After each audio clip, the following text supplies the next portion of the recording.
Secret Asian man, secret Asian man.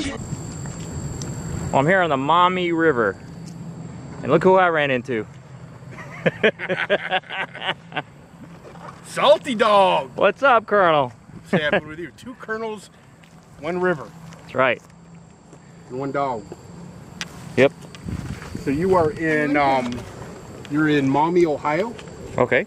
home of the nothing. Well, there's a fort up on the hill. Yeah, Fort Meigs. We'll have to look at the fort later. Yeah, we'll definitely do that for sure. So what do you think about Ohio? It's beautiful. Just don't speed. You know, yeah, it's a rough place, no doubt about it. Yeah. Cool. So explain to us what this is here. This is Fort Meigs. I guess now I'm a history teacher. That's right. This is Fort Meigs. It's the oldest wood fort structure in the United States. It's from the War of 1812 and played a pivotal role in keeping the British from taking over this part of the country through the Maumee River. It's huge. I'm guessing it spans quite a bit beyond what we can see here. It's a big fort. It's a big fort. Of course, it's not completely original timbers. They've been replaced throughout the years, but the fort itself is original to the design back in the 1800s. They got like a Washington Monument kind of deal going on there. And you know what? And I'm embarrassed to say that I can't remember the Commodore. I'm sure it might be a Commodore Perry thing. You know, yeah, I think it might be. It's some kind of a monument. And let me show you the proximity to the river. The river's right there, so it overlooks part of the river. Yeah, you can see up at the fort. You can see that opening there. It's hard to tell, but there's actually cannon up there. Huh. And the cannon, though, of course, that tree line wouldn't have been there, and that cannon would keep ships from coming up the river. At least that's the theory of it. Yeah, I can barely make out some cannon up there with the zoom, unless I'm just seeing If things. I was in better shape, we'd storm the fort.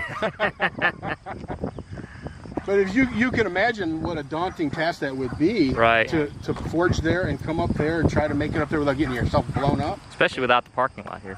Well, yeah, that makes it even harder. Yeah. You know, a little mud, little rock and sand, and people shooting at you, kind of a deterrent. Yeah, Also got an advantage being uphill. Yep. Yeah. I can shoot down at them, make them rain. And I guarantee you that's exactly why they picked this particular site for the fort. Yeah, and that they do reenactments and stuff. Well, just like with you guys with Gettysburg, the battlefield, Yeah. they do reenactments here. It's kind of neat. You know, there are people, that's what they do. Get some goats out here to eat the grass. Yeah. Well, no, the environmentalists like that as a natural habitat there. I'm sure there's some kind of a snail or a mouse or something that lives in there. You know, God forbid. A couple soldiers. Well, you know what? I wouldn't be one bit surprised if we're not overlooking some spots where there's probably some fallen soldiers that were buried.